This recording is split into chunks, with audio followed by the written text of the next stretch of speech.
Hi, it's Yuri. Do you like e-girls?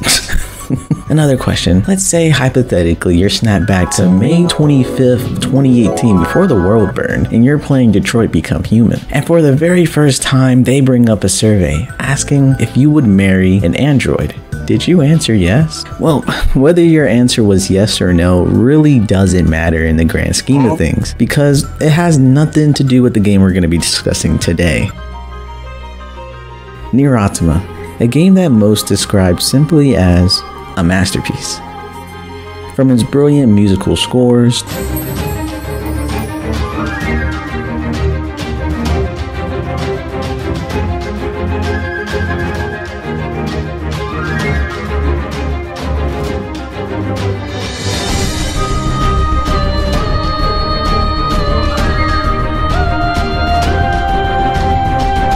to the underlying themes the game has to offer and the complexity of the world and their inhabitants.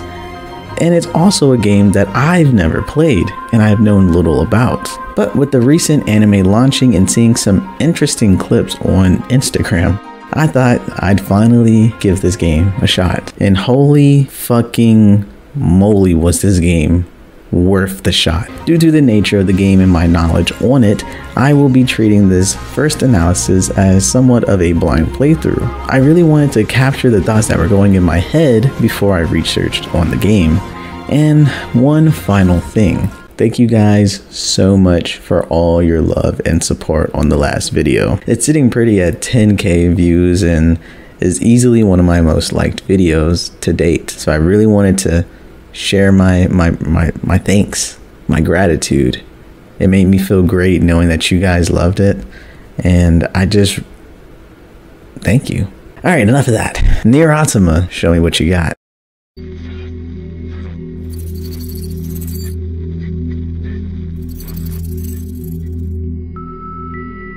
こんなに世界が綺麗だって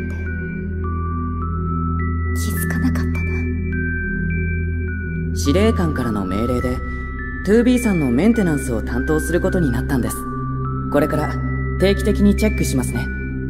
この記録を聞いた者がいたら伝えてほしいことがある。もしYorHA部隊所属 9S に会うことがあったら私は彼に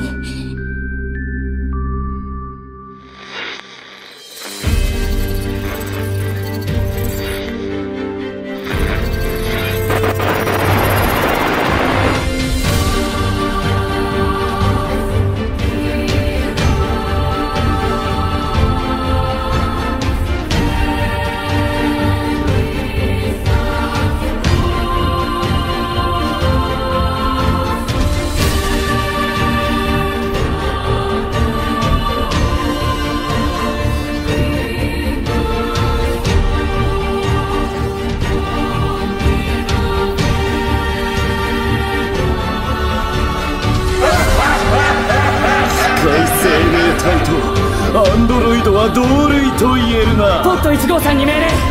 貴様の独断の論理思考と発言を禁止する。さん、ここは私たちアンドロイドが主たる人類を守るように作られている。だと分かっていてもやらなきゃダメなんだ。お前たち2人は最後のYorHA部隊だ。違う 9S、 あれは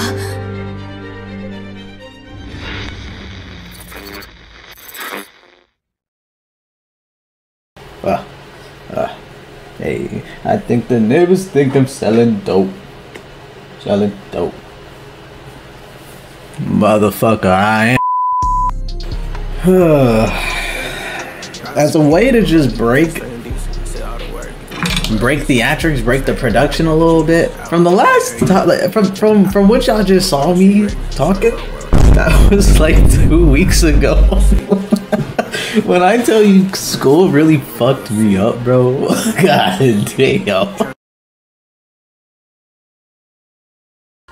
The game begins with a monologue talking about the cycle of life and death and the cruel nature of how everything that is once built is designed to someday fall apart. 滅びるようにデザインされている。生と死を繰り返す螺旋に私たちは囚われ続けている。 Then we are introduced to a squadron of aircrafts, 7E, 12H, 2B, 1D, 11B, and 4B. And without any hesitation, each and every single one of them dies, leaving only 2B alive and forced to find sanctuary in a nearby factory.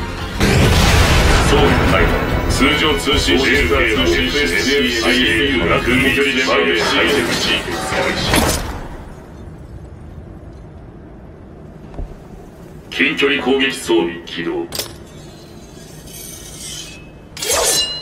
Spoiler alert, it's not safe. 2B has to fight her way through waves of enemies and one big Goliath thing. And my dumbass before all of this put the fucking difficulty to hard mode. Now, I'm a gamer. I do this. I play Dark Souls 3 for a living. I know how to lose and I know how to win. But god damn it, this was painful. You see, Nier Automata doesn't have an autosave function. Later in the game, you can quick save at terminals around the map, but no, not at the beginning, bro. Everything can kill you in 2 hits or less, then boom. Guess I gotta listen to the entire fucking epilogue again. I guess life really is a fucking cycle of pain.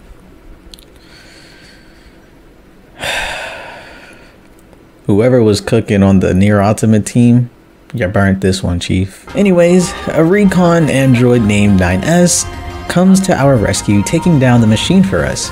We make our pleasantries as 2B navigates the factory, coming across more of the robo arms, swiftly taking them down. Oh fuck, never mind bro, you got it. After a long, hard-fought battle, 9S gets injured and they do succeed in taking down the Iron Giant. It's just too bad that there's 3 more of them. Understanding the situation, 9S requests to use the black box. Oh god. Black box. Fuga. Not again.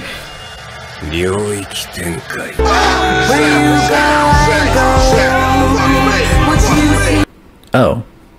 Wrong show? My bad, broski. We found out that the black box is a goddamn nuke, effectively destroying everything in the area, including our protagonists.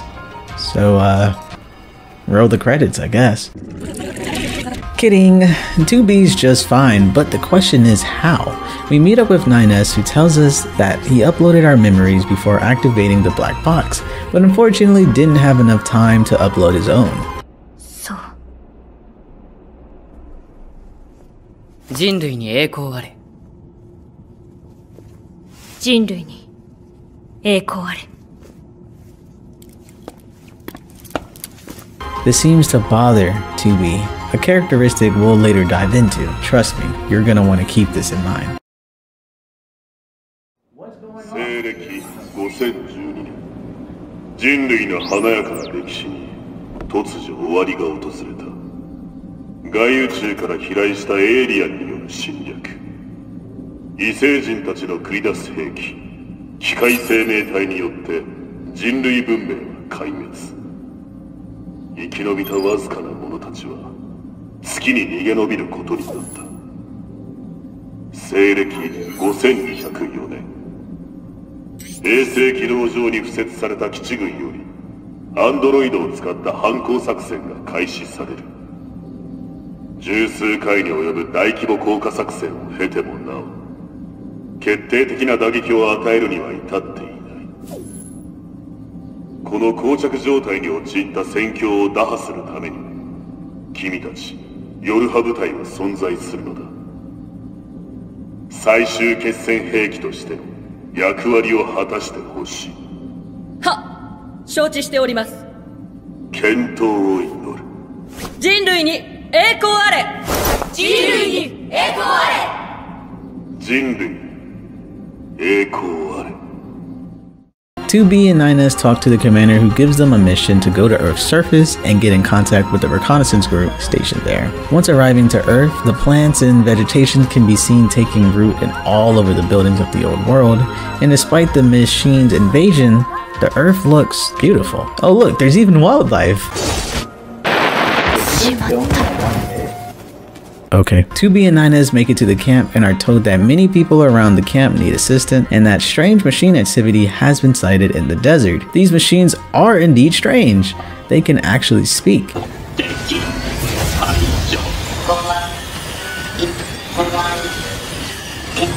機械生命体にも怖いっていう感情があるんでしょうか。 This bothers 2B, but 9S keeps her resolve strong, eliminating all of them. All of them but just one who decides to fucking book it.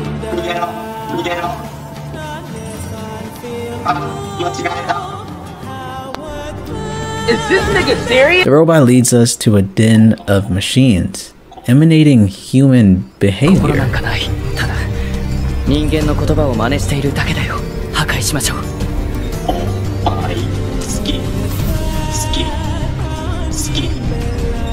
Fighting through the hordes of machines, they eventually create a flesh cocoon of sorts, birthing a highly intelligent machine named Adam.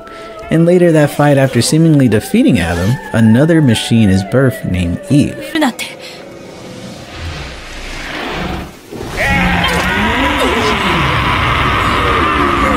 The cave begins to crumble as 9S and 2B are forced to make their escape.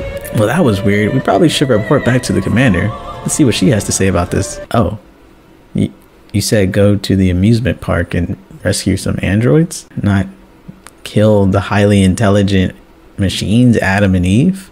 Okay, we do just that and are met with this beauty of a place.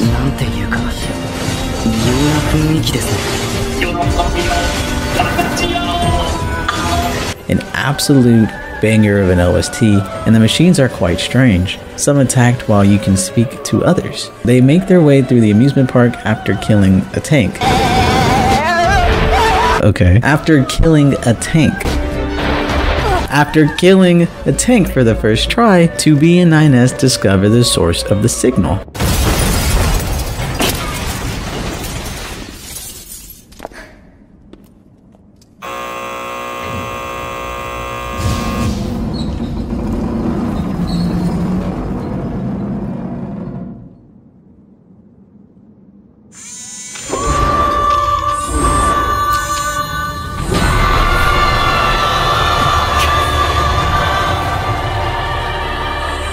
This off-the-record machine has been storing androids and using them as flesh shield weapons, seemingly to lure more androids and do whatever they want with them. 9S hacks the monster, which gives 2B a chance to strike, giving us a glimpse of the machine's motivation.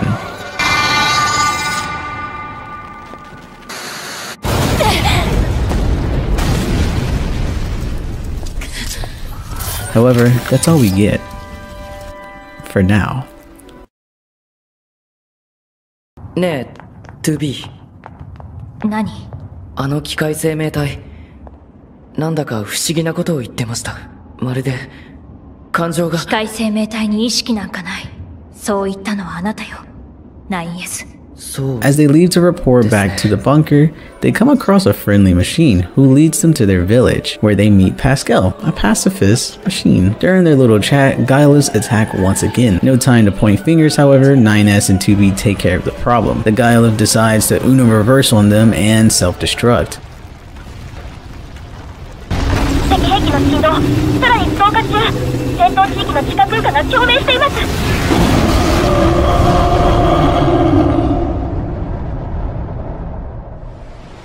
But when doing so, an emergency message from the aliens are sent to the network. Wasting no time, the commander commands us to go investigate. Finally, we're gonna end this thing. However, upon arriving, there are no aliens. There isn't any life. Just an empty void of a room where Adam and Eve lie and wait for us. 2B あれ破壊されたエイリアンの母船が。ようこそ我が創造主の墓場へ。 Adam and Eve separate the two, Adam being the more talkative one, informing us that the aliens have long been gone. He tells us the machines are capable of growth, becoming more intelligent, and they killed their own creators due to them simply not being interesting enough. But the humans, the ones on the moon, are the ones they're after. Humans are capable of both hate and love, and that behavior is foreign to them, which is a chance for them to learn and ever grow. That was some juicy lore drops. Time to spill the tea to the commander. Wonder what she'll say about that one. Spy on Pascal, the pacifist robot. not kill Adam and Eve, the ones who said they killed the aliens? Okay. Talking with Pascal, he mentioned something about other communities similar to theirs, one of them being the Forest Kingdom. Time to check that one out. 2B and 9S are met with nothing but hostility while there.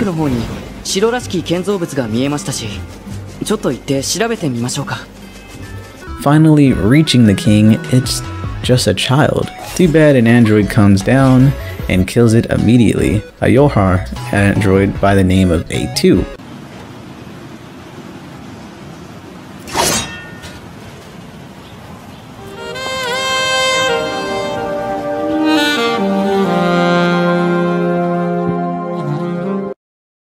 We engage in battle and she leaves us with a cryptic message. どうして裏切ったんですか？裏切ったの司令部だろ。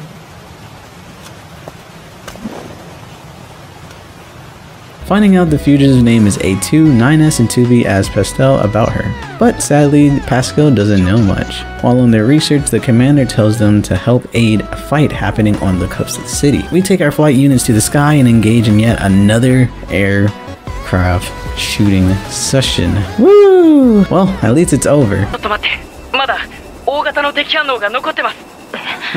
その敵は今破壊したはずじゃ。こんな大きな敵、どこに？ Look up, bro. Or is it underneath the sea, bro?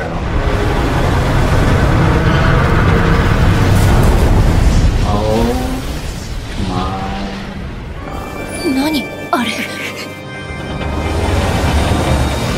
This bitch said, well, that's me.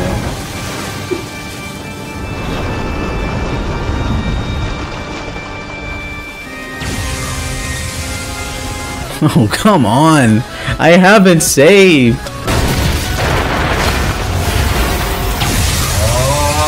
When you don't die, Pascal joins and informs us that this thing was built to be a weapon against the aliens, but eventually became too powerful for its own good. 2B and 9S swiftly take it down, causing a massive explosion which separates them. After some scanning around, 2B gets his location and ends up traversing into a modeled version of human civilization. Adam is behind this and even has 9S help capture. Adam says so much during this interaction, so it's honestly just better to show you.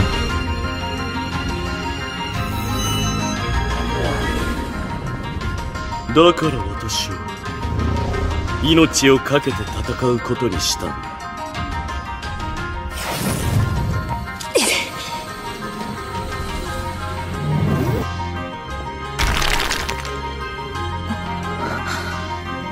ネットワークから自分を切り離した。さあ、殺し合おう。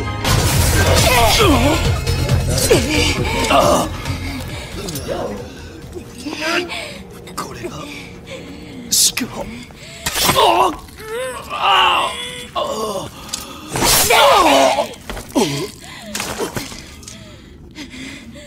暗くて冷たい。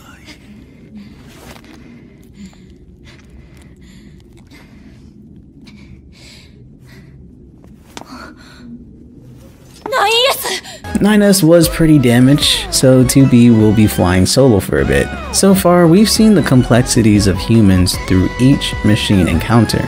Machines who loved, machines driven by hate and conflict, those who even dabbled in politics and leadership. Next is religion, and easily one of the darkest moments in the game.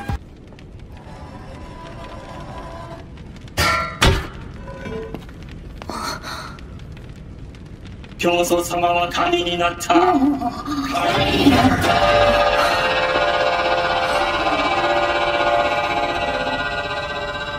教祖様は神になった。教祖様は神になった。私たちも神になる。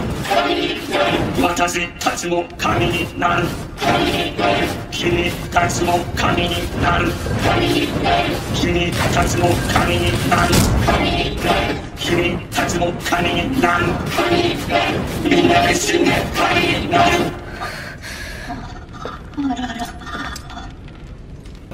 2B encounters a group of cult-like religion leaders who have convinced the masses the only way to become God is to kill oneself. Mayhem quickly devolves as you see many machines taking their own lives,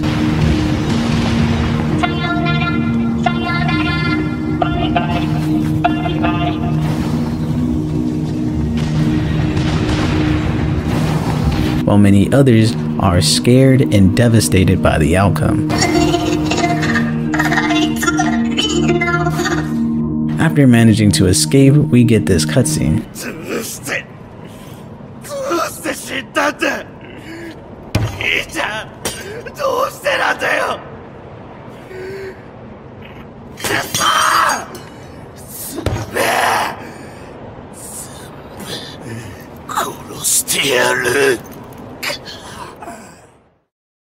Leaving pretty empty-handed, 2B goes back to the resistance camp, only to find the machines are eating the androids there.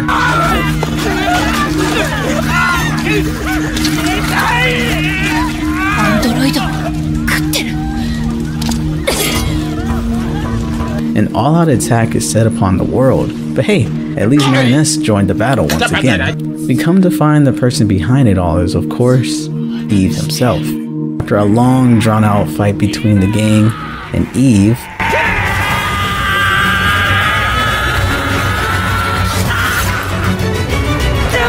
both sides take massive damage, and 9S has to hack into him in order to defeat him.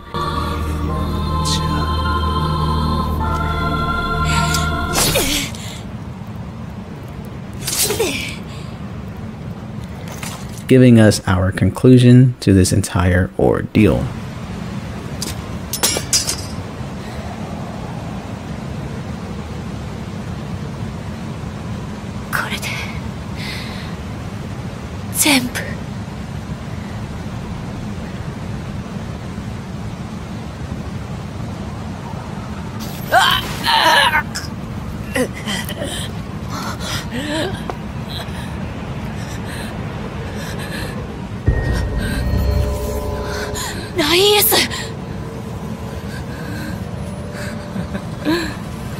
失敗しちゃった。イブのネットワーク分離時に物理汚染されちゃったみたい。そんな。大丈夫。バンカーにあるデータで巻き戻ることはできるから。でもそれじゃ今の君は戻ってこない。そうだね。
るのか。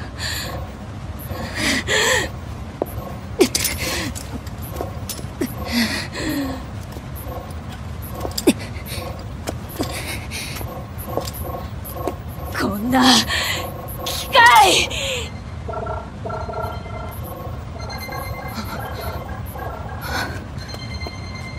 これは通信。データ信号が共鳴し合って。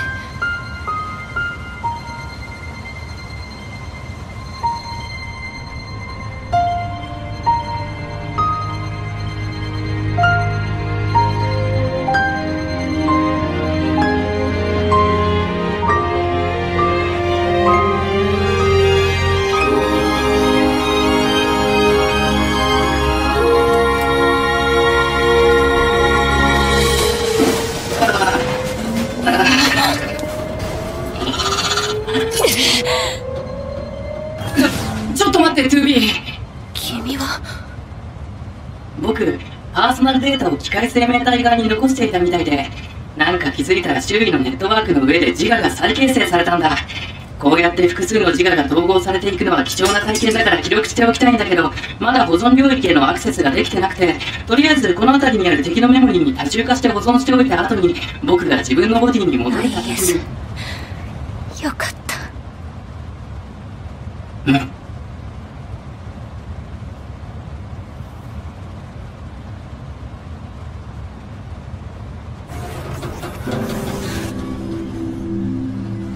機械生命体と私たちアンドロイドを分かつものは何だろうか。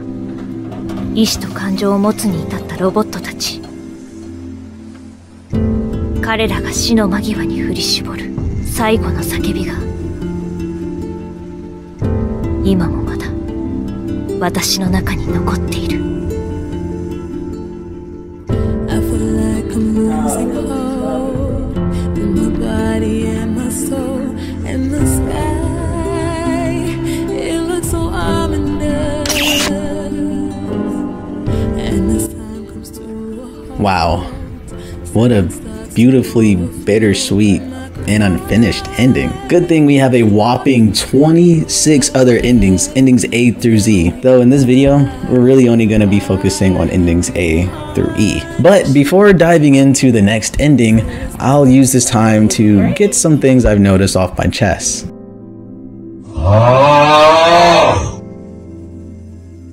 Alright, welcome back to another Yap session by yours truly, Yuri Clark. Firstly, I want to get this out of the way. Adam and Eve and 9S and 2B are simply paralleled. It's been many times throughout the game that it shows implicitly and explicitly that the two of them really aren't that much different. I believe these parallels exist not only to show that the androids and the machines are the same, but it's also to kind of tell us what makes humans, well, human. Is it their ability to learn and to grow? Or is it their ability to feel and cry? Or is it the ability to live and obviously eventually die? If so, then both machines and androids are the same. The second thing that I would like to sprinkle into your brains is the game's religious symbolism. Obviously, Adam and Eve are biblical names in Christianity, but it doesn't just stop there. Thanks to Max Duret, I was able to understand what Yashida inspirations were and what they truly meant. To put it very, I mean very loosely, Adam and Eve in Nier Automata are meant to be byproducts of something called a primordial soup, a mix of inorganic and organic compounds that's thought to have birthed the first forms of life on Earth. Now in Nier Automata, the machines did something quite similar. They merged themselves with all their inorganic data and their physical bodies to create a highly intelligent machine that they rightfully named Adam. And the last thing that I would like to say before we get into the second ending is how each antagonist that we encounter represents the worst part of humanity and their most vulnerable parts of humanity. What's the first antagonist machine that we had encountered? The amusement park machine, Simone. I believe she represents love and obsession.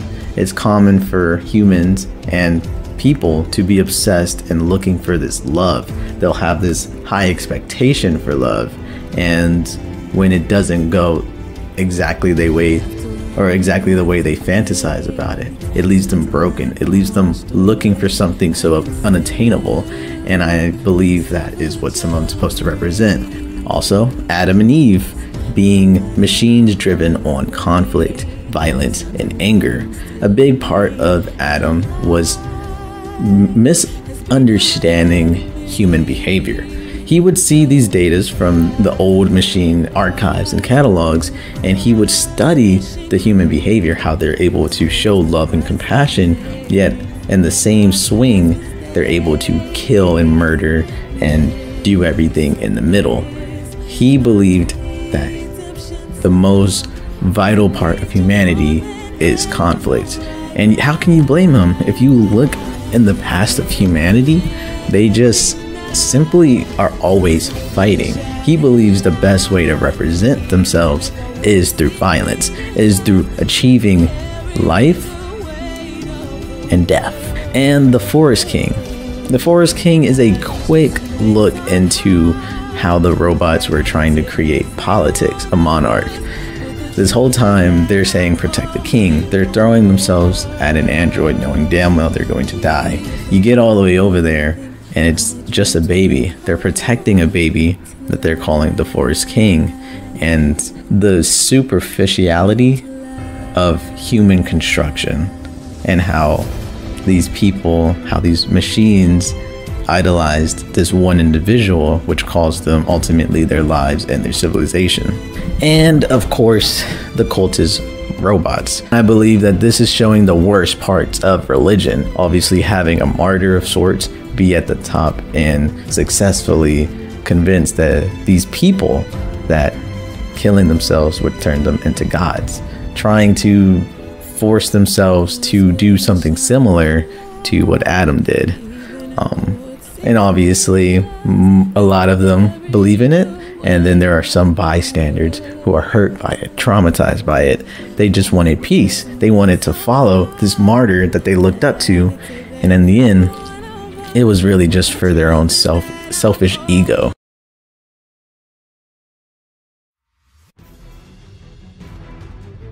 Starting the game off once again, it actually begins a bit differently. We play as a machine.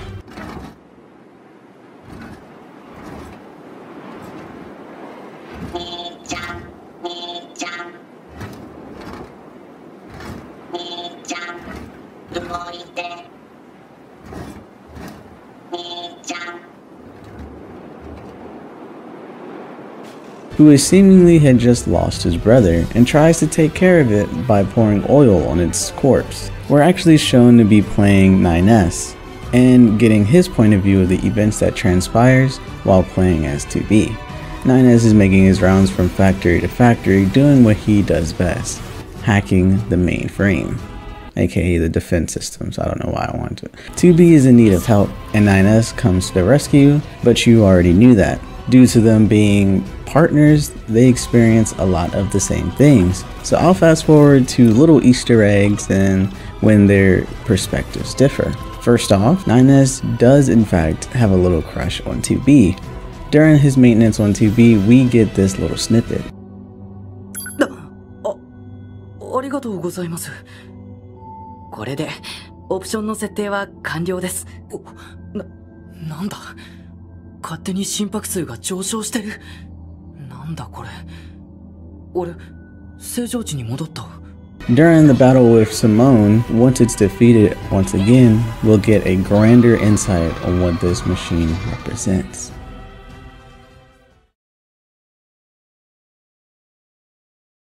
Look at me. Oh, please look at me. I want your eyes to look upon me alone. Have I not become beautiful? Do these clothes make me look cute? Would he like it if I walked like this? I still don't understand what it means to love someone, but I've made up my mind. I will do whatever it takes to capture his affection. Long ago, an old machine in my form told me something. Beauty is what wins love. But what is beauty? After researching the old world, I finally learned the truth. Beauty is pretty skin. Beauty is stylish accessories. Beauty is looking one's best. I will become beautiful. I will do it for him. I once heard tell of the precious jewel far to the east. It was said to be located on a terribly dangerous mountain, but I did not care. I slipped on cliffs, I fell onto rocks, but eventually I claimed the jewel. Blue stone, brilliant blue, so beautiful. I lost many parts obtaining this jewel. I lost myself, but my wounds are badges. There's a rumor floating around amongst the machine lifeforms lately. Devour the body of the android and to gain eternal beauty. Such nonsense. It is physically impossible to obtain beauty by consuming an android. But I tried anyway. I would try anything. I wanted to vomit, but I kept going. It tasted like oil. Not a moment passed where I didn't strive to become more beautiful. But he still won't look my way. I even tried to learn what it's called a song. Songs can make someone have feelings for you. That's what they say, so I practiced it every day. But he still won't look my way. I ate more androids. I ate machine life forms. But he still won't look my way. He won't look my way. He won't look my way. He won't look my way. He won't look my way. He won't look my way. He won't look my way. He won't look my way. He won't look my way. He won't look my way. He won't look my way. He won't look my way. He won't look my way. He won't look my way. He doesn't look my way. He won't look my way. He won't look my way. He won't look my way. He still won't look my way. That's when I realized he cares not of jewels or songs or beauty or appearance or anything else.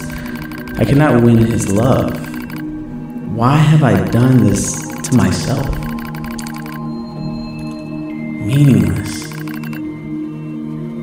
Fucking meaningless. Meaningless! I gaze into the mirror and it's a reflection. I see only my own meaningless, and so I scream. Someone, please, look my way.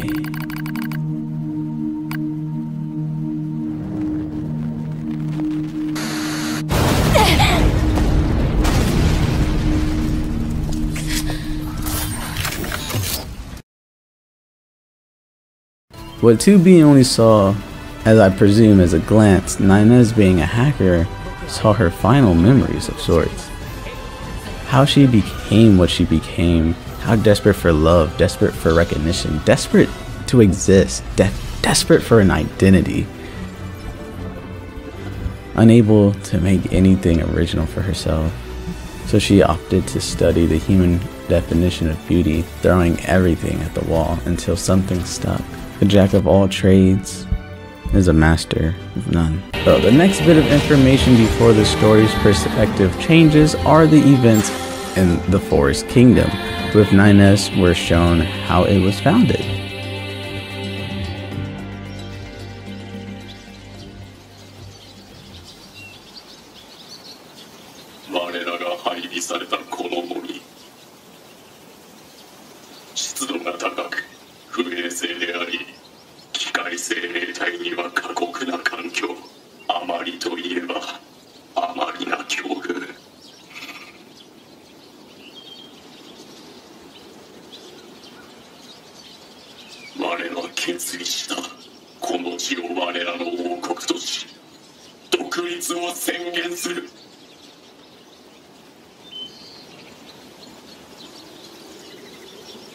王国って何だべさ。王国とは大きな家のようなものだ。そして国民とは家族のようなものだ。家族だべか。家族いいかもしんねえな。なんだ、いいかもしんねえな。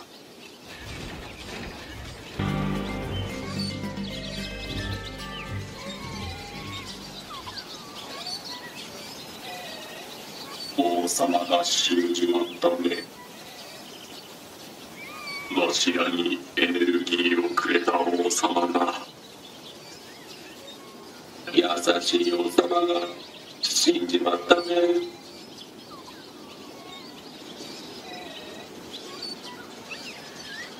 悲しいな。んだ、悲しいな。でもわしら王国騎士団にはやることがある。このちっこい子に王様の形見のメモリーを入れたでさ。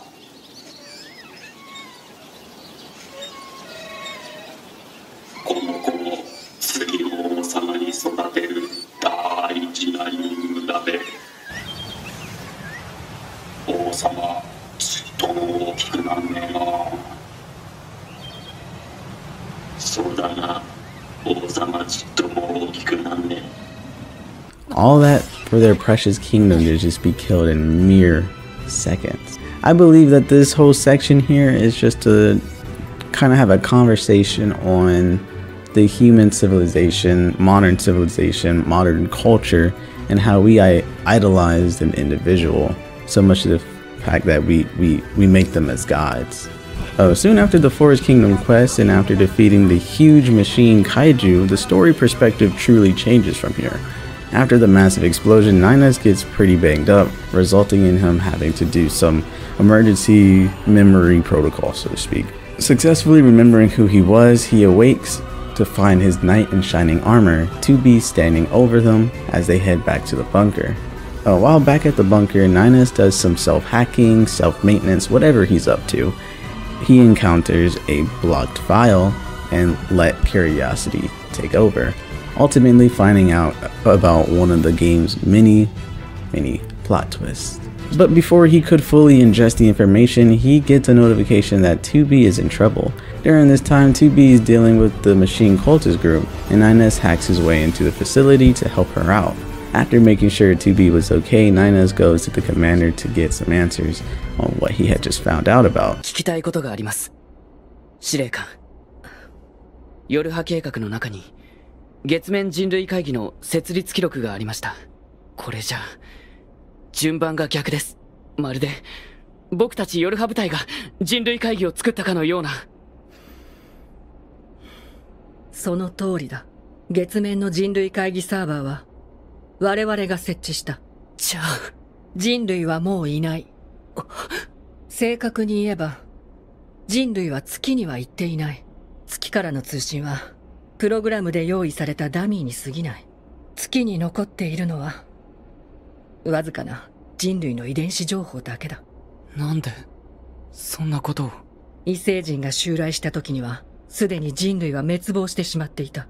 このチップに全ての記録を保存してある。興味があるなら見てみればいい。どうしてこれを僕に。理由なく戦える者などいない。我々には命を捧げるに値する神が必要なのだ。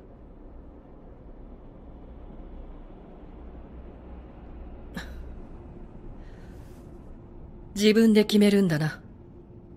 これからどうするか。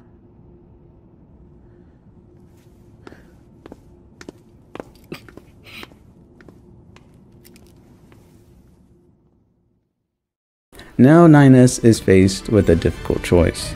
Should he keep this information to himself and not destroy any remaining hope that 2B may have? Or should he tell her the truth no matter the consequence? the commander leaves him with a lingering decision. Of course, after Adam's death, Eve gets mad once again and sets the world ablaze, forcing 9S to re-enter in the battlefield alongside 2B. You know how the cookie crumbles from here. 9S and 2B defeat Eve, but not before 9S gets himself infected, forcing 2B to kill him. However, this time we hear the ending monologue from 9S's point of view. "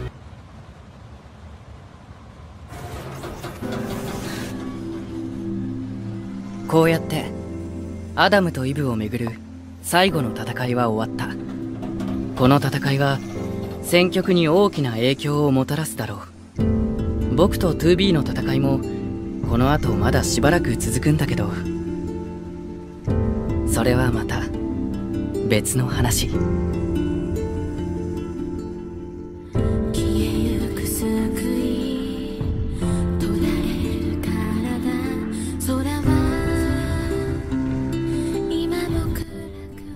And that was ending B, or not to be.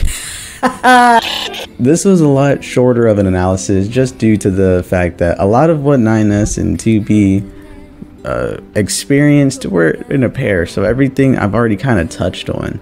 I think 9S being a hacker is a very cool way to show that he is able to get more information out of the things they killed, and it also makes you kind of think, during playing as 2B, was 9S looking at all these things, and that's why he was having these points, like after what's it called, after they had defeated Simon, I keep saying Simon, after they had defeated Simone and he had read all those things, he was like, wow, it almost seems like they have emotions. And 2B completely shocked him down, or shot him down. Ow. I wonder if that's because that's what he saw, and I thought it was just a really cool nod to show that like 9S saw a little bit more compared to what we were seeing as 2B. But without further ado, let me not waste any more time. Let's jump right into ending C.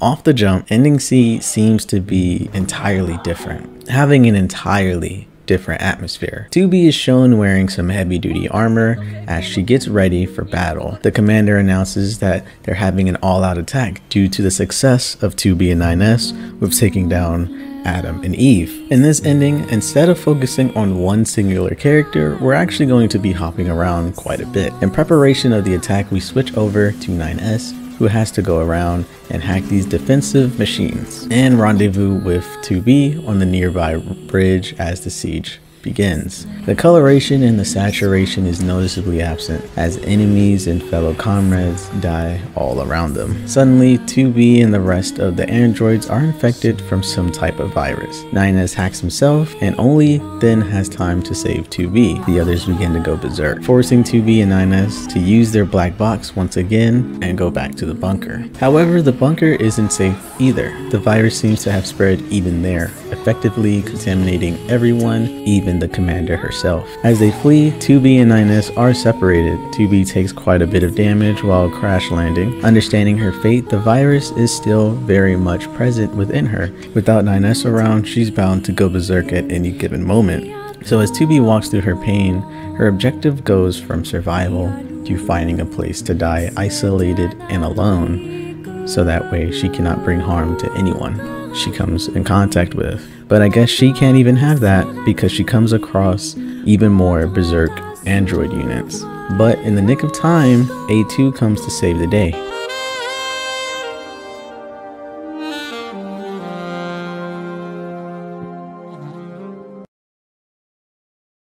Offering 2B's final wish, that being to protect 9S no matter what, and to kill her before the virus spreads any further. Unfortunately, at that same moment, we hop back as 9S and witness A2 killing 2B, making one of those two favors a bit hard to do.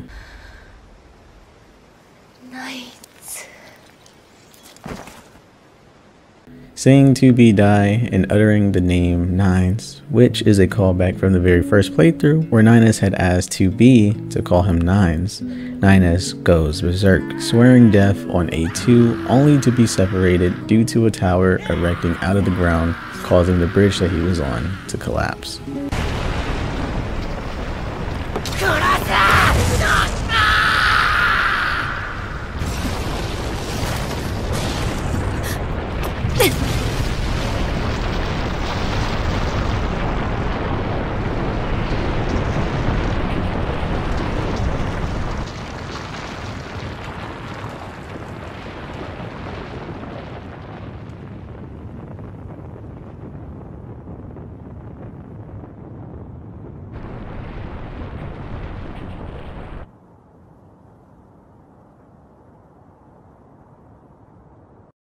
それじゃ司令部は行って2号、ここは私がダメ、4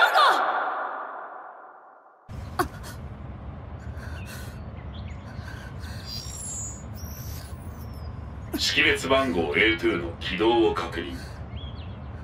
A2 is reactivated a couple weeks later, now being supported by Pod 042. However, after the recent events that transpired, A2's goals remain the same. Kill as many machines as she can get her hands on, going to the desert to do just that. And she nearly dies while fighting against a guileless machine. It almost seems as if she has no will to live, and is just throwing herself to the wolves until the inevitable happens. Waking up from the battle, Pod notices her injuries. She needs a new fuel filter. A2 makes her way to the resistance camp to ask around for one, but arriving witnesses Pascal getting attacked and saves him, deciding to let him live even though he's a machine as well. Later, talking to Anemone, she calls us number 2, a callback again to the first playthrough where she mistakenly called 2B number 2. They do look very similar. A2 asks for the fuel filter and she tells her to get it from Pascal. Remember, A2 hates the machines but decides to trust in her old friend anyway, talking with Pascal and getting her fuel filter. A2 feels kind of bad for the fuel filter being free of charge, so Pod 042 recommends A2 to get friendly with the machine lifeforms, each machine asking for something different and pretty much sending A2 on a wild goose chase errand. Now, I don't know if this was just my playthrough, but when A2 gets the philosophical book for Pascal, you're actually never given the chance to fulfill their wishes because they're all dead by the time you get back to camp. There's something just tragic about that. Pascal informs us that some machines in the camp went berserk and started eating their friends, but successfully hid the children away in the nearby factory. A2 is thrown into a large-scale battle fighting to protect machines. Machines she absolutely hated not too long ago. Pascal joins the fight, assisting A2 greatly by wiping out an entire fleet. Hey Mazzy. I'm recording. You want to be on my video? Say hello to her. Hey! Be nice to her. Introduce yourself. What do you do for a living? So... 77度のニャラビでニャクニャクイニャニャクニャニャハン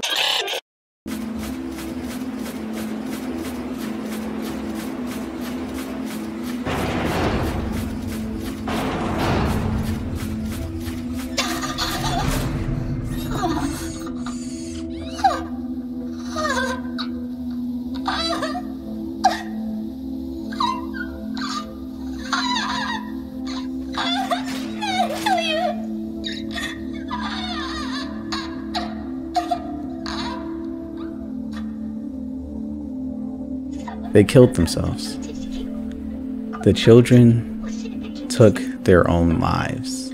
Pascal blames himself, thinking it's smart to teach the children about fear. But when the burden of the world became too great, they decided that this was the better choice. Pascal can't live with this heartbreak and asks A2 to remove his memories or he'll do the same, take his own life. I sat there and thought of the pros and cons and ultimately decided I'd spare his life and remove his memories, a decision I'd regret greatly down the road. We hop perspectives once again. Ninus wakes up from his injuries from 2 weeks back, being saved by the twins Popola and Devola. Ninus goes to investigate the weird tower that had been erected during his fall and tries to gain access but can't.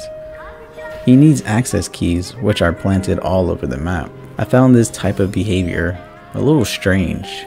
2B had just been killed, and as a way to cope, it seems he has blended his hate for the machines and his hate for A2 and made it his duty to end it.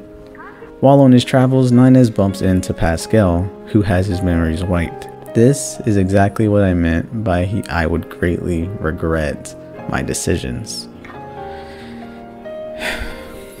If you buy stuff from Pascal, he's literally selling his family's body parts.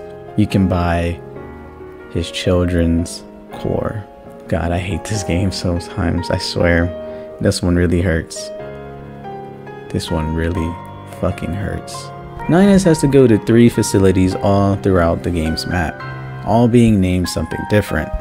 To obtain his first access key, he has to go to a building that is written in Angelic called Meatbox.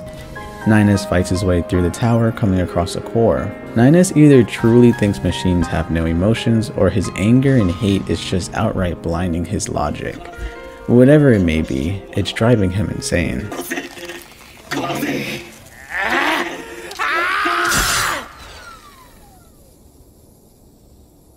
The next facility on his list is a structure called the Soul Box. This one is a tad bit different. Instead of fighting, Nines instead has to hack his way through the different floors. Making it to the next machine core, Nines has to hack into it and comes across his and 2B's shared memory data.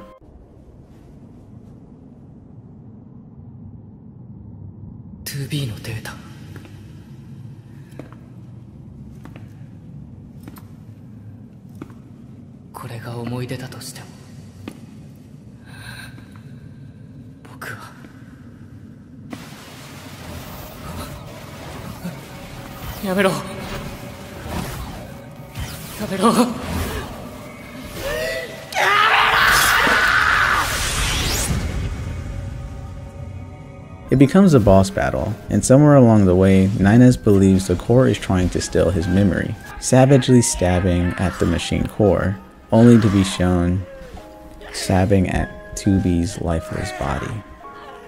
Over and over and over again. It's truly disturbing, and it truly made me cry the first time I witnessed it. Even now, I'm actually having, I'm getting a little choked up, but even now it's hard for me to edit this part of the video. But what does confuse me is I've spent ample time trying to figure out why the machine core manifests itself to look like 2B. Was it to fuck with Nines' mind as a defense mechanism, or was he truly stabbing what was left of 2B's data? I mean, throughout the game it's stated that the androids and the machines are on a similar network, so it's possible. I don't know. All I know is this game is genuinely breaking me. The next building is called Godbox, and as Nines goes to clear the last access key, we change perspectives back to A2, who is making her way to the facility as well. Nines clears the floors and has to fight against an old comrade, Operator 6-0, only being saved in the nick of time once again by A2.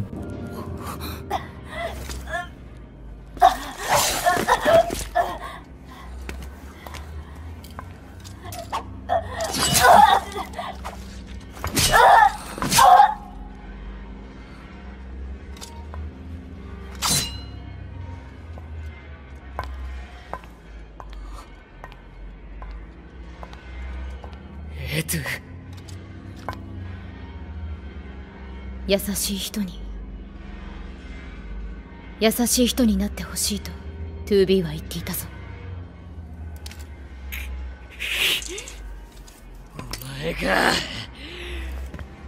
お前が 2B の言葉を語る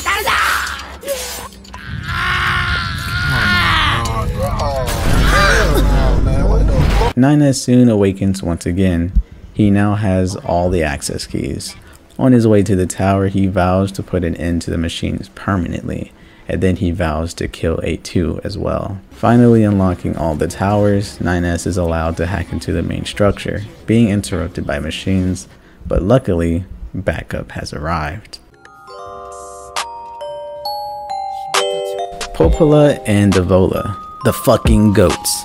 Alright, let me stop playing. To be honest, this came as a surprise, if I'm gonna be completely honest with you. Up until now, I didn't really pay them any mind, and it's more than likely because I don't know jack shit about Replicant. But these two will quickly become one of my faves, I promise you.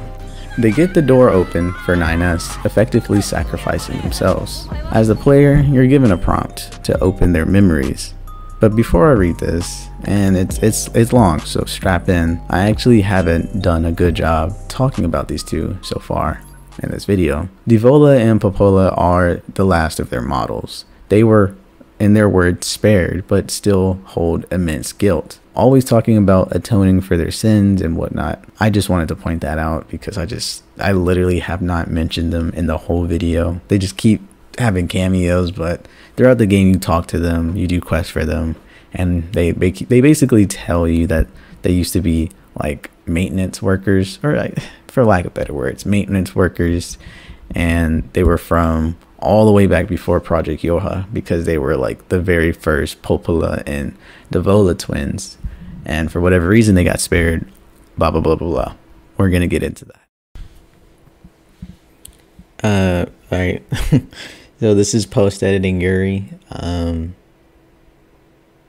This is just a warning. This next part is literally 10 to 12 minutes of me talking. Personally, I don't like my voice acting. Personally, I think it's a little dragged on. But essentially, this just goes through the memories of Popola and Devola. And if you're interested in that, please, stick around. But if you're not, the time code is on the screen. If you don't want to listen to me read and slowly deteriorate because I was up at 3 a.m. at that point, just skip it. I will summarize what I want. It's very important, yes, but I will summarize what I want at the very end of the video. So just, if you want to stick through it, I love that about you. But if you don't, I still love that about you.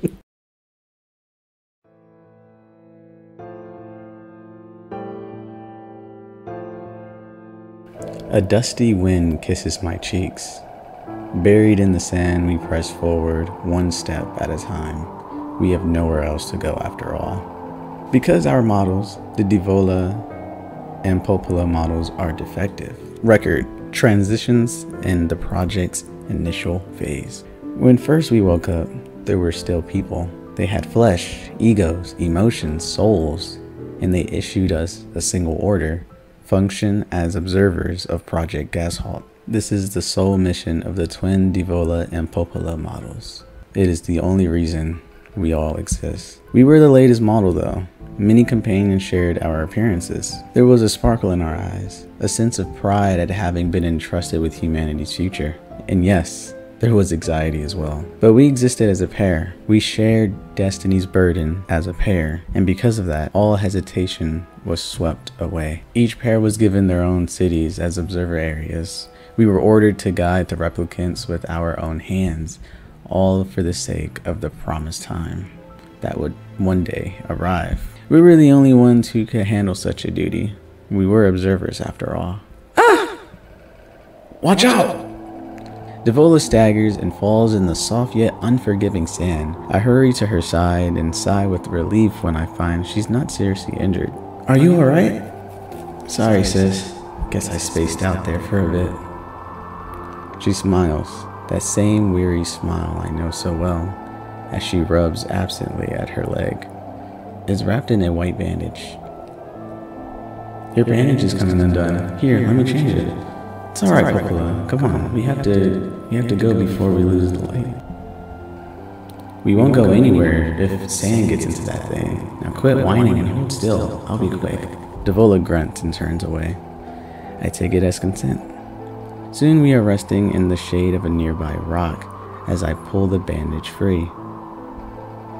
Artificial skin, torn and bloody, peeks out from beneath the bandage. Judging by Dovala's current lack of ambiguity control, I imagine the circuitry underneath has been damaged as well.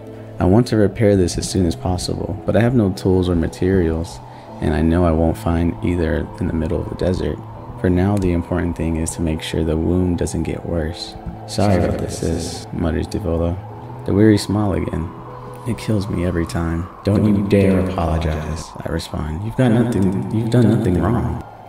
I calmly change the bandage, trying not to let my worry show. I make it as tight as possible, so no sand can slip inside. It's all I can do until I get the proper materials.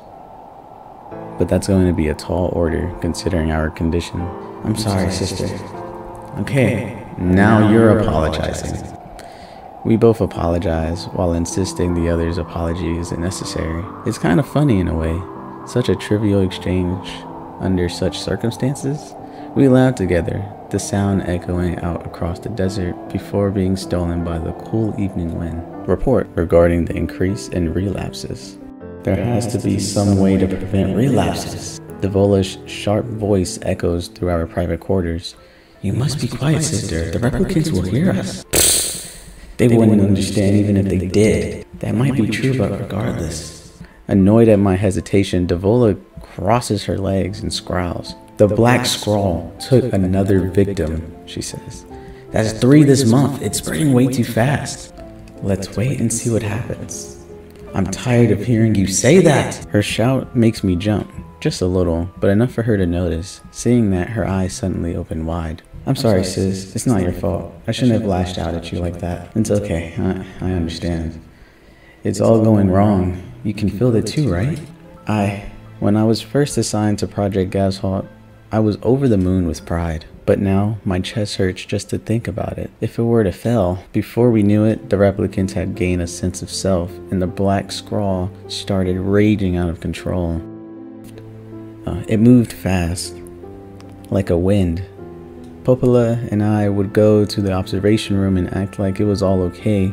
We'd talk to the replicants as if we didn't have a care in the world, but at night, we'd just hold each other and share the horror of it all. I'm glad you were with me, murmurs Popola. I couldn't have handled being an observer all alone. We were able to endure because we had each other, I reply softly. Did the humans see this coming? Is that why they made a twin model? Were they really so clever? Were they really so cruel? I couldn't have done this by myself. I would have descended into madness. I simply couldn't bear such a burden all alone. When I get the chance, I'm going to try contacting another city, she says. Maybe these abnormalities are a localized phenomenon. I pray that's the case, I reply. Even if we're no use ourselves, things can still work out if other observers can pull through. Don't worry, it's going to be okay. But it wasn't okay. Nothing was okay.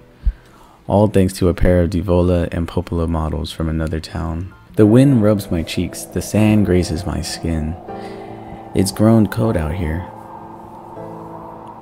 We walk with renewed purpose, hoping to make up for lost time. Devola loses her balance every now and again. It gets bad after a while. It's your leg, right? Well, I doubt I'll be dancing anytime soon, but yeah, it's fine. She smiles as she says this, but I can tell she doesn't have much left. And yet, she continues to smile, all so I won't worry. I remember when our resistant allies injured her leg. I was furious, beyond fury. I wanted to scream and cry and lose myself in it. But then she smiled, and all of that rage just drifted away. To think we have the same face, yet such different smiles. Record of Project Gashalt end. Our role as observers ended on the day Project Gashalt collapsed, all due to the actions of Devola and Popola models from another town. With the original Gashalt lost, humanity was doomed to inevitable extinction. Knowing this, we gathered what remaining replicant data we could find and launched it to the surface of the moon. We were androids, you see. Protecting humanity was our instinct. Other androids, beholden to that same instinct, began to direct their hate at the Devola and Popola models who snuffed out humanity. It started small, a few offhand remarks, the occasional glance, but even the smallest things have weight, And with enough of them combined, that weight eventually becomes a boulder. Emotions boiled over, remarks became jeers, and soon enough, my sister and I were the perfect target of persecution. At first, we simply accepted the fact that our friends turned on us. It was almost unavoidable, I suppose. We were observers for the Project Gaslight after all. And while we didn't cause it to fail, the people who did, well, they looked just like us. So we accepted it. We took the resentment and scorn.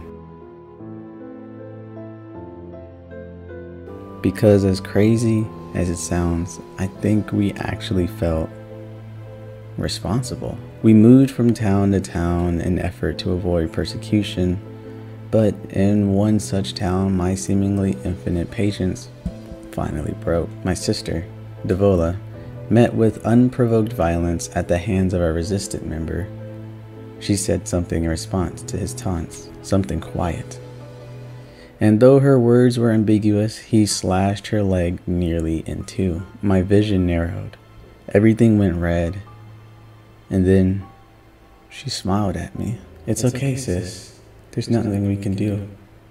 But it was too late. My emotions were no longer in my control. I'm simply not strong enough to stand aside and let the most important person in the world come to harm. Devola and I left the town the same day. Violence like that wouldn't stop. It was going to happen again, and it wouldn't be coming from just one person. So rather than let them kill us, we ran. I guess it was the greatest resistance I could muster. We lose the sun as dark clouds gather overhead. We continue our march. A cold wind blasts us, stealing what little body heat we have left. I smelled rain in the air. We continue our march. Sometimes we hear animals howling in the distance. It makes us flinch every time. But we continue our march, because this is even better than suffering at the hands of a fellow android. Why must we suffer this persecution? I know we're the same model as the androids who doomed humanity, so I understand that part, at least a little bit anyways. But at the same time, we're not them. We're not the same. We are who we are, and the Devola and Popola were who they were. That's how I felt when I saw Devola being hurt. I wanted to shout it to everyone. I wanted to scream. As far as I'm concerned, there's only one Devola. And for her, there's only me. No one can take the other's place. Rain falls from the sky. It stimulates our sensation nerves like cold needles. We need maintenance badly. But that's a pipe dream, I suppose. Are you cold, Devola? I'm alright, as long as you're with me, sis. I feel the same. We press our bodies together to try and retain heat. It's cold now, much worse than the searing heat of midday. But we just smile at each other and keep pressing on. The rain grows worse. It lashes at us without pause. Is this our punishment? I reach out my hand and touch Devola's cheeks. The rain flows down her cheeks like tears. I reach over and gently wipe it away. She smiles, but seems surprised. There's no point in doing that, you know, she whispers. But there is. Because I swore to myself I would stay with her forever. For that is the fate we twin androids have been assigned.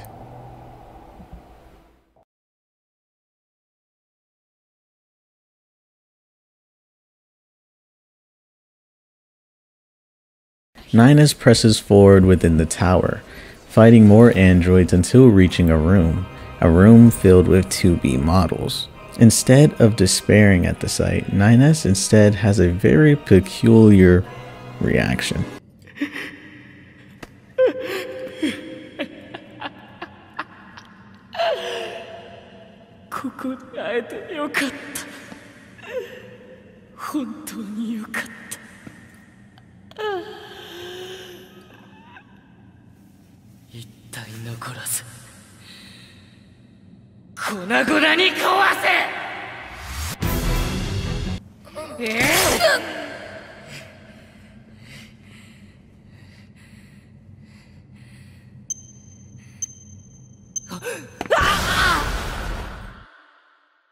We then switch back to A2. A2 finally arrives on the scene, seeing the twins, as Devola asks one final question. 私たちは役に立ったか。ああ。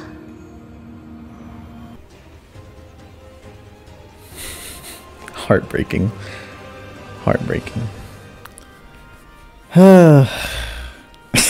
So fucking heartbreaking.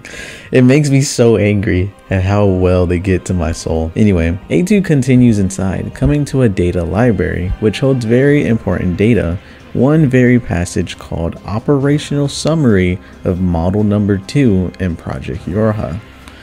We'll get into that later, but once again, we switch back to 9S, who is getting answers of his own. A2 and 9S become ever closer, switching back and forth as they both deal with Koshi and Roshi separately. Another thing I'm pretty sure we would get more into once we play Replicant, but like I said, I don't know enough about Replicant. Finally reaching the top of the tower.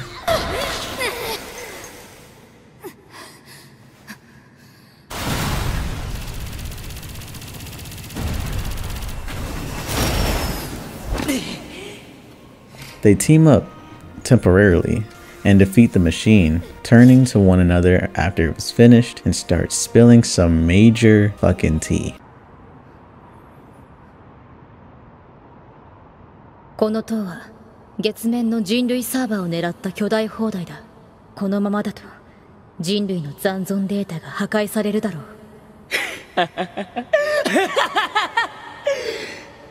どうでもいい。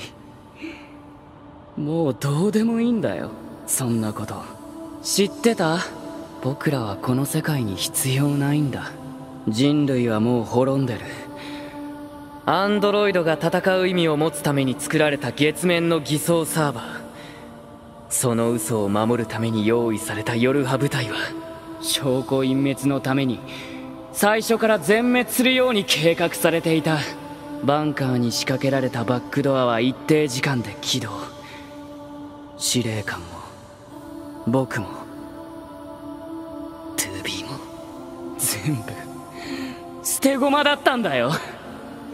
おかしいよね。笑えるよね。9S、私たち。うるさい！君は 2B を殺したじゃないか。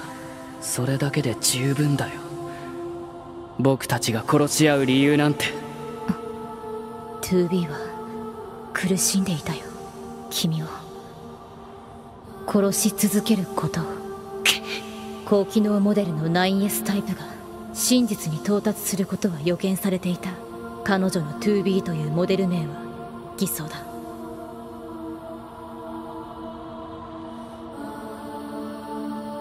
正式名称は 2E2 号機 E 型。YorHA機体を処刑するために用意された部隊の一員。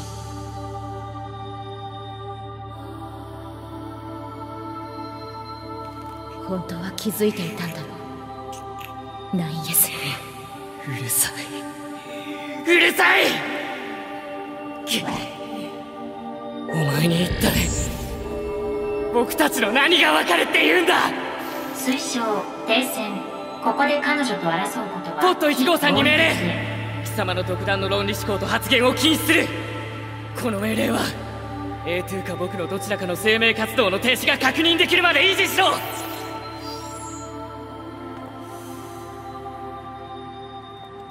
The battle begins. A2 and 9S begin to fight. Depending on who you choose is ultimately who wins. In ending C, A2 wins the duel, cutting off 9S's arm and hacking into him, successfully removing the virus from within, sacrificing herself as now she is infected with the virus as Pod carries 9S to safety. A2、君は？私はまだやることがあるから先に行ってくれ。了解。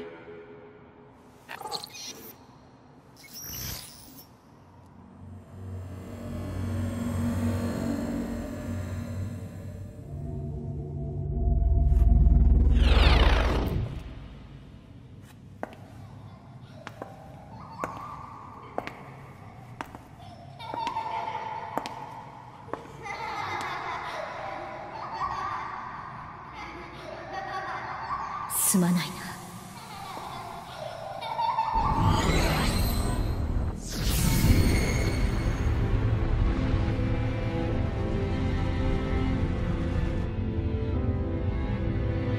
こんなに世界が綺麗だって気づかなかったな。みんな今行くよ。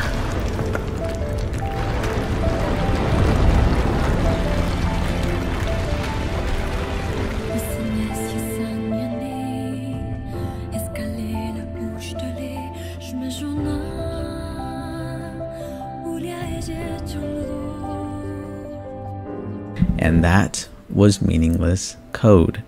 Ending C. Pretty sad stuff, I must say. Like, anywho, we do get a fair amount of lore. If you didn't quite understand the major lore drops at the very end, let me explain. So firstly, 2B is actually a model named 2E. That was just her cover-up name, 2B. 2E stands for E, Executioner, and she was designed to execute 9S whenever he would find out the truth. Because of him being such a high-end hacker, they knew he would find out the truth, and that was her duty whenever he found out the truth or simply got himself virus infected while hacking. It was her duty to cut the ties with him and choke him out. Now obviously I will get into this later on, but I did do some more research after this and I found out some crazy lore things. A2 was actually a previous model of 2B. That's why they look so damn similar. It was shown through us through flashbacks and little lore hints that A2 was what they modeled 2B after, and that she was basically the predecessor before Project YorHA was even a thing. And speaking about the whole purpose of Project YorHA, 9S found out that basically it's called YorHA disposal. The androids were supposed to do whatever they were supposed to do, which would probably just mean killing the machines, and once that was through and through, they were going to die. This virus was not an accident. The commander didn't know. Nobody knew. Only the higher ups knew. Now, lucky for us, we don't have to play the whole game like we did for, you know, endings A and B and C. Now we actually unlocked chapters, and in order to get ending D, we actually need to just do one small itsy bitsy detail. We need to choose 9S on the final fight on the bridge. So let's see how that happens. This is gonna be great.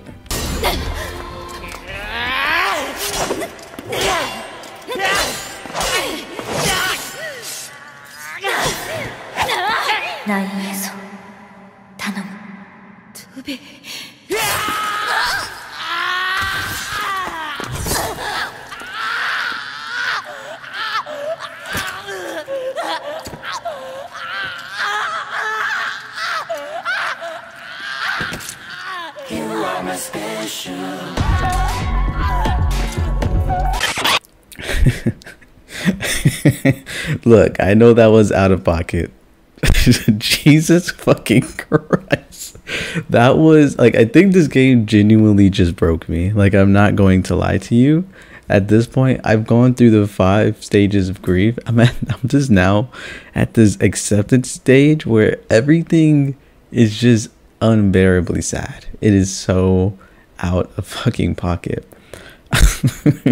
9S was straight screaming for literally 20 seconds as he dies slowly. That shit fucking hurts. I have to make it a joke. I have to laugh. But we are unfortunately not done. Let's read 9S's final memories. My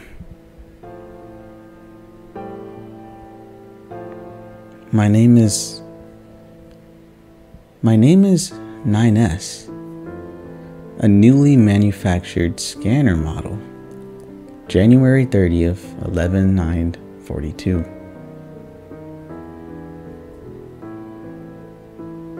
Rolled out at 4:25 a.m. bunker time.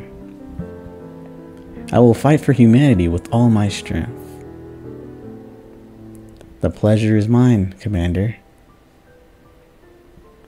I lie collapsed in a space of blinding white. The pain is gone. The light envelops me. It's so warm. I was so anxious. A soldier from the moment I was born, thrown into the world alone. Nothing to rely on. No God to believe in. I was alone, tasked with infiltrating enemy territory to gather intelligence. In the fog, in the flames, alone. My name is Nines. I'm here to provide support. Tubi came off as being rather aloof, cold even. She must have wanted to distance herself from me.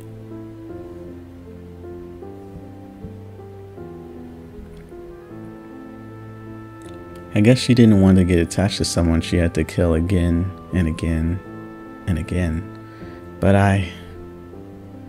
Scanners like me mostly work alone, scouting out in enemy lines and all that. I don't usually get a partner. It's kind of fun. I was so happy to be with someone. It was like I had a family. My damage worsens. I start to lose my memories. The space fills up with pure white light. It's like being buried in snow. It's a little bit cold. It's a little bit frightening. Will my soul disappear? A dark fog clouds my visions. As it ebbs and flows in its slow, dreamlike way, it gradually takes human shape. It's the red girl. She slowly begins to speak. This tower is a colossal cannon built to destroy the human server. Destroy the server and rob the androids of their very foundation. That was the plan devised by those girls. But they changed their minds. They saw us androids. They saw Adam and Eve. They saw how we live, considered the meaning of existence, and came to a different conclusion. This tower doesn't fire artillery. It fires an arc. An arc containing memories of foolish machine life forms. An arc that sends those memories to a new world. Perhaps they'll never reach that world. Perhaps they'll simply wander in empty sky for eternity. It's all the same to the girls. For them, time is without end. Adam and Eve are inside the ark. Eve is asleep. Adam holds him in a gentle embrace. He seems to be smiling at me. I try to look up at him, but my body refuses to move. Looks like the damage has spread to my motor functions as well. Will you come with us? Adam asked. The question was completely free of malice. It seems I no longer had a reason to hate machines. Maybe I never had a reason in the first place. What have I been fighting for? What have I been living for? I don't even know anymore.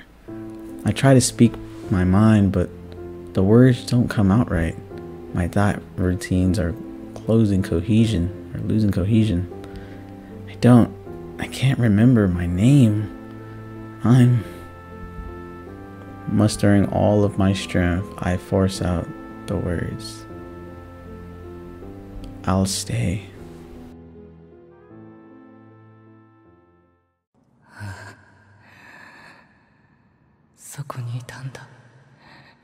Tubi.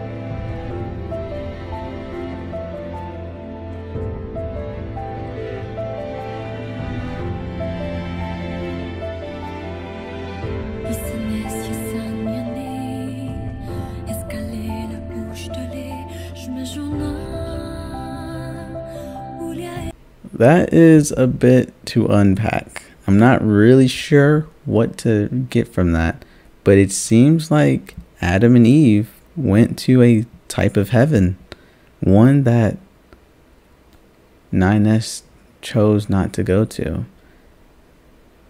But his ending words seem to be just a little hopeful. He says, "Oh, that's where you've been." I think he was talking to 2B. I think 2B is on that arc. Now, this is for the final stages of the game. We're on the final ending. The game, or the ending that closes this story out. Ending E. End of YorHA. Pod 042 and Pod 153 share an emotional attachment to the androids. In a way to break the loop of this game, they encourage the player to break it. In an epic final showdown, we destroy the very creation of the game as the difficulty spikes more and more. I die over and over and over again, Pod asking me, why am I trying? What am I trying to achieve? I don't know, but people from all over the world are telling me to get the fuck up and keep going and not to give up. So I don't. I press forward no matter how impossible it feels, facing what feels like the weight of the world, and then I get a prompt. People who have beaten the game sacrificed their data. They have come to lift me up out of the depths of despair. Let's try this one more time. Breaking the game and getting the true ending.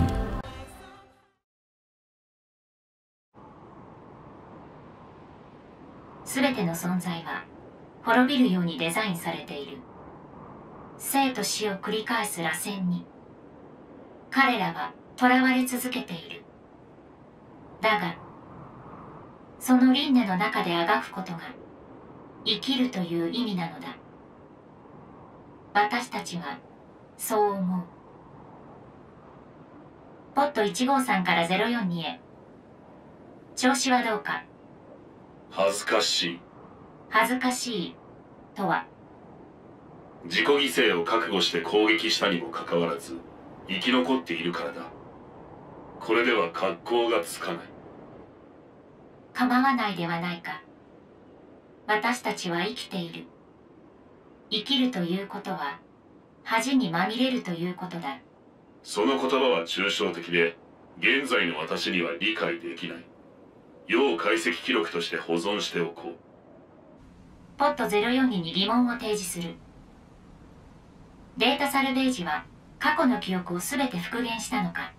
そうだ。この回収パーツ群も以前のパーツと同じ仕様か。そうだ。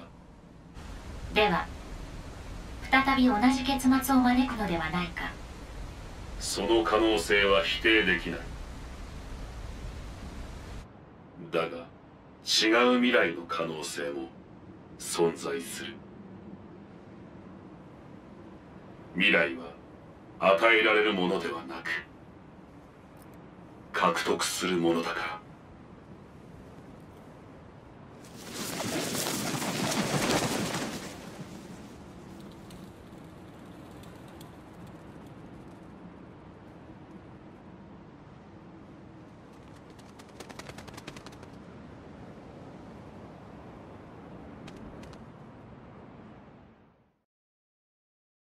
全データの削除完了。これでお別れだ。少し寂しいと感じる。最後の言葉を。了解。このゲームをプレイしてくれたプレイヤーに本当にありがとうございました。So, to kind of pull back the curtains a little bit on productions, this whole thing is really new to me, right? Writing a script, editing down everything. And I've noticed when I'm writing my script, the first time, the initial writing of the script, I always try to have at least a slight idea of where and what the theme will be of this video. And for me, I actually kind of started becoming a little nervous because Nier Automata was so compact with so many different variables. We had religion, politics, we had morality, existence, purpose. It was everything that I just did not know which one I wanted to focus on. But in that last hour or so, reading Devola's and Popola's final memories and seeing 9S's final memory, and even having that whole sequence at the end of the game, the weight of the world, the whole significance of it all clicked. It all fucking clicked. This game is about the burdens, the overwhelming burden of this world, and how many people try to face it alone and many people fall to it. It's such a beautifully scripted game, because I could easily talk about the religious symbolisms. I can easily talk about the politics and like the fantastical world building and where they're set in and the existential crisis that everyone feels. But if I'm gonna be honest, the thing that was most present in this game were the relationships between two people, Adam and Eve. Adam and Eve felt so confident in the beginning. They could do anything at the beginning. You know why? Because they had themselves. But as soon as Adam dies, do you know what Eve says? And this is something that went over my head, and I'm so glad I was able to remember it. Eve says, as far as I was concerned, my brother was everything to me. Now that he is gone, I have to destroy everything. It's just such a beautifully scripted thing, because it's shown throughout the entire game that it gives us examples of the burdens we bear, and how having someone in our corner, having someone we can call a family, a friend, a lover, could be the world of difference. Adam and Eve, when Eve lost his brother, he wanted to destroy the world. He had no reasons to live. When 9S loses 2B, it parallels that.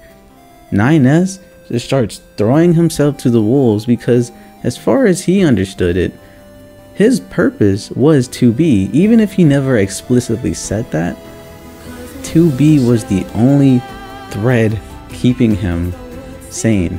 Popola and Devola, to the very end, were always there. They were always together. And when you think about it, they bring it up. They said that the humans make us a pair because they knew how burdenful this task would be if they were to fail. And so they put two so they can hold the world up with both of their hands. And it worked. The two of them felt immense guilt for years. And yet they did everything they could until the very end, murmuring to A2, were we helpful?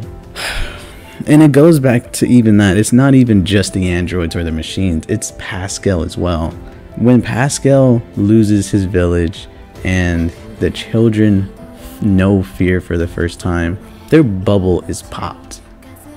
The burden of the world is finally opposing on them. And what do they choose to do when they truly feel alone? They take their fucking life. Oh, I'm about to start crying, boy.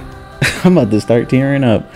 This shit hit so differently, because even going all the way to the end of the game, it's genuinely impossible to beat the game. And people from all over the world, as the fucking duet of the Japanese, I believe it was a Japanese singer and the English singer, you can just hear the duet happening. They're not alone in this. The weight of the world can be lifted when you have others in your corner, and it's fine to have a little bit of help sometimes. I think in today's society, in today's culture, with knowledge and data at our fingertips, essentially, people feel like they can solve anything themselves. As long as they look it up and they get a concrete answer, they feel like they know everything. They feel like they can handle what the world can throw at them. And this game just made me like realize just how special I am to have people in my corner, because the world is a heavy burden, and if you try to face it alone, you might be able to. I mean, look at A2. She faced the world alone, but you might become callous. You might become unforgiving. You might lose yourself. A2 was a beautiful thing as well, because she was one of the odd androids who were on their own for the duration of the game, and the only reason why she died is because she gave a shit. And I think that was the game's way of showing you just how complex this entire thing could be. Would you rather be callous and alone and not yourself, have no empathy for anyone around you, or would you rather give up your life, give up whatever you may give up, and the chance of hope in the future? This game is a heavy topic. It just makes me think on everything the game showed us. But with my closing thoughts and it really hit me, man. It hit me. I'm like tearing up a little bit. But my closing thoughts. If you ever feel like you're truly alone in this world, no, you're not. You have people in your corner. You just have to go find them.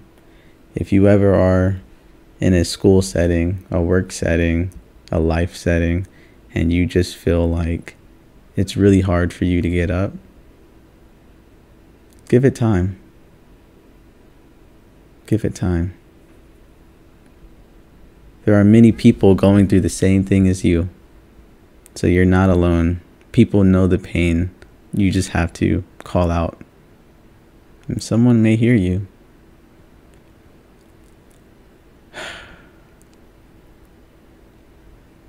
Thank you.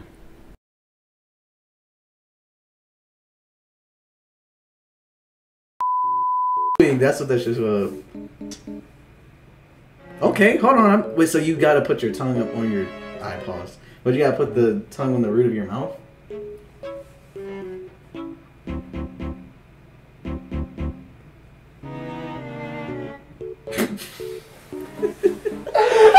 We are some goofy ass niggas, bro. I swear. Strawberry sunrise, please. Alright, I'm sorry. The energy is high. The energy is high. I need to bring it down. One more thing before I get into this video. This motherfucker right here. Strawberry, orange juice, honey, ice. What is this? And I'm not going nowhere, bro. That scared the shit out of me.